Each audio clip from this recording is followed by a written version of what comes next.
السلام عليكم ورحمة الله وبركاته. معاكم خالد هيثم وحلقة جديدة من توب 10 كورة. وطبعا في البداية كل سنة وانتم طيبين ورمضان كريم عليكم يا رب. قلنا نعمل حلقة كده صغيرة ما نطولش قوي عليكم برضو علشان رمضان والمسلسلات والدنيا. حلقة النهاردة اللي هتبقى برضو سخنة ومولعة نار كالعادة، وهي هتبقى عن توب 10 أحسن 10 لعيبة أجانب لعبوا في الدوري المصري. نبتدي بالمركز العاشر معانا النهاردة، واللاعب اللي أنا اخترته في المركز العاشر هو مهاجم قوي جدا، لعب في أكتر من نادي في الدوري المصري، وكل نادي يلعب فيه لازم يسيب أثر قوي جدا، وهو المهاجم الغاني جون أنطوي. مبدئيا كده جون أنطوي هو الهداف التاريخي للعيبة الأجانب في الدوري المصري. جون أنطوي لعب 76 ماتش مع مصر المقاصة وسجل 40 هدف، ولعب مع بيراميدز 71 ماتش وسجل 18 هدف، ولعب مع الإسماعيلي 52 ماتش وسجل 31 هدف، ولعب مع الأهلي 23 ماتش وسجل 10 أهداف، ولعب كمان مع طلائع الجيش 10 ماتشات وسجل هدف واحد. كمان جون أنطوي أخذ 3 بطولات في مصر، أخذ بطولتين دوري مع النادي الأهلي وبطولة سوبر مصري كمان مع النادي الأهلي.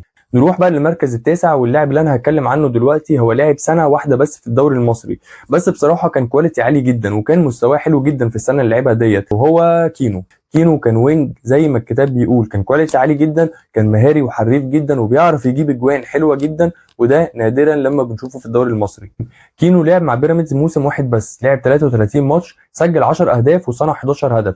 وبشكل عام كينو لعب مع انديه كبيره جدا زي بالميراس واتلتيكو مينيرو، دي انديه توب وكبيره جدا في البرازيل، والكواليتي دوت للاسف نادرا لما بنشوفه في الدوري المصري. نروح بقى للمركز الثامن، واللاعب اللي انا اخترته في المركز الثامن الكويره القدام شويه هم اللي هيعرفوا اللاعب دوت وهيتفقوا معايا جدا ان اللاعب دوت كان لازم يتحط النهارده في التوب 10، وهو المهاجم الكبير احمد فيليكس. يمكن الجيل الجديد ما حضرش احمد فيليكس وما يعرفوش قوي، بس انا شخصيا شفته وحضرته، واللعيب ده يا جماعه كان لعيب كبير جدا وكان هداف قوي جدا. والغريب في الموضوع ان طوال فتره احمد فيليكس في النادي الاهلي كان بيلعب جنب حسام حسن، ودي حاجه صعبه جدا انك تبقى مهاجم وبتلعب في مركز حسام حسن وتتالق وتكسر الدنيا. احمد فيليكس لعب في النادي الاهلي 5 سنين، من سنه 93 لسنه 98. في الخمس سنين دول سجل 47 هدف. احمد فيليكس مع النادي الاهلي في الخمس سنين دول اخذ 5 بطولات دوري، واخذ بطوله واحده كاس الكؤوس الافريقيه.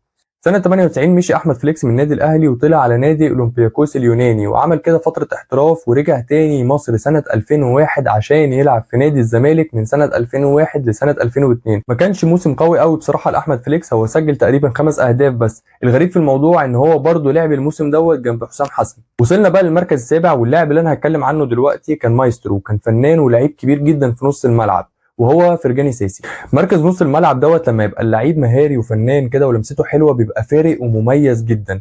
فرجاني ساسي بصراحه كان ما يميزه انه كان لمسته حلوه وكان بيعمل اسيستات وبيجيب اجوان وكان فنان ومهاري جدا، ودي نادرا لما بتبقى في لعيب في نص الملعب. فرجاني ساسي لعب مع الزمالك 102 ماتش، سجل 16 هدف وصنع 17 هدف.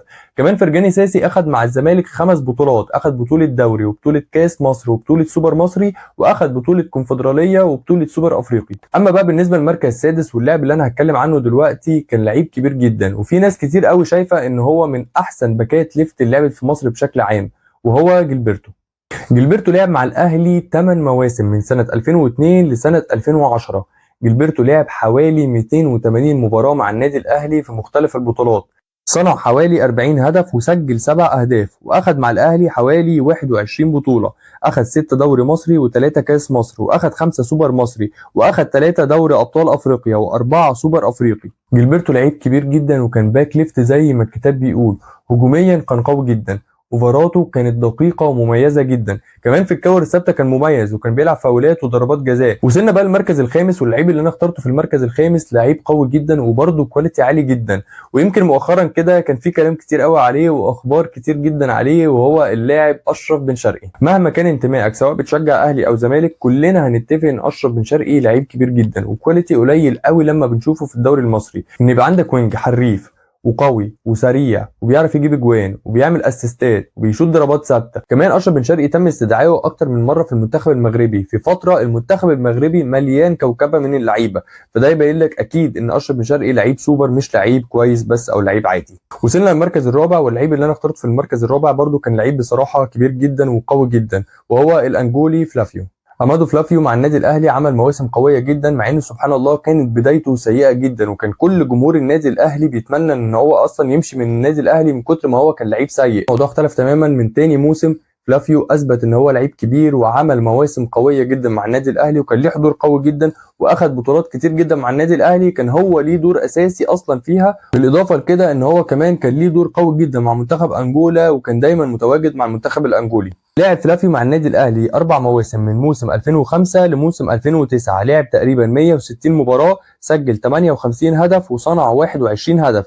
اخذ مع النادي الاهلي 5 بطولات دوري و2 بطوله كاس مصر و3 سوبر مصري، واخذ كمان 3 دوري ابطال افريقيا و3 سوبر افريقي. كمان فلافيو اخذ مع النادي الاهلي برونزيه كاس العالم، واخذ هداف الدوري المصري موسم 2006 2007 برصيد 17 هدف. نروح بقى المركز الثالث، وبرضه هنرجع بالزمن لورا شويه وهنتكلم عن لعيب كان سوبر، كان مهاجم قوي جدا، كان ماكينه اهداف، وهو النيجيري جون اوتاكا. جون اوتاكا كان مهاجم من طراز عالمي، ما كانش مكانه في الدوري المصري خالص، كان ماكينه اهداف وكان كل ماتش لازم يسجل اهداف. بالمناسبه جون اوتاكا في البدايه كده لعب سنه مع المقاولين العرب من سنه 98 لسنه 99، بس كانت السنه غير موفقه خالص وما عملش اي حاجه فيها. الغريب بقى ان جون اوتاكا لعب في الاسماعيلي من سنه 99 لسنه 2001 وكسر الدنيا في الفتره ديت، وكان كل الناس بتتكلم عنه. لعب مع الاسماعيلي في السنتين دول حوالي 60 مباراه وسجل تقريبا 40 هدف. اخذ مع الاسماعيلي بطوله كاس مصر، واخذ هداف الدوري موسم 99 2000 برصيد 17 هدف. جون اوتاكا كمان كان ليه بصمه قويه جدا مع منتخب نيجيريا، لعب معاهم حوالي 50 ماتش،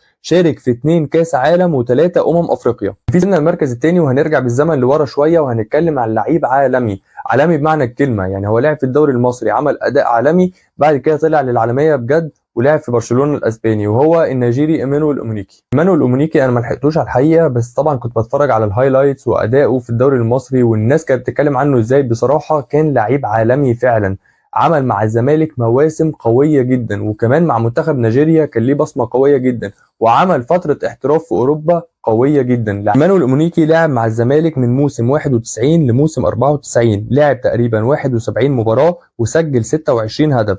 اخذ 2 بطوله دوري مع نادي الزمالك وبطوله دوري ابطال افريقيا، بالاضافه للسوبر الافريقي الشهير ضد النادي الاهلي سنه 94. وسنة 94 برضو كان ايمانويل اومونيكي ليه بصمة قوية جدا مع منتخب نيجيريا، واخد معاهم بطولة كأس الأمم الأفريقية سنة 94 في تونس، وكمان شارك مع منتخب نيجيريا وكان ليه بصمة قوية جدا في كأس العالم سنة 94 في أمريكا. وايمانويل اومونيكي كان ضمن الجيل الذهبي لمنتخب نيجيريا اللي قدر يفوز بالميدالية الذهبية في أولمبياد أتلانتا سنة 96.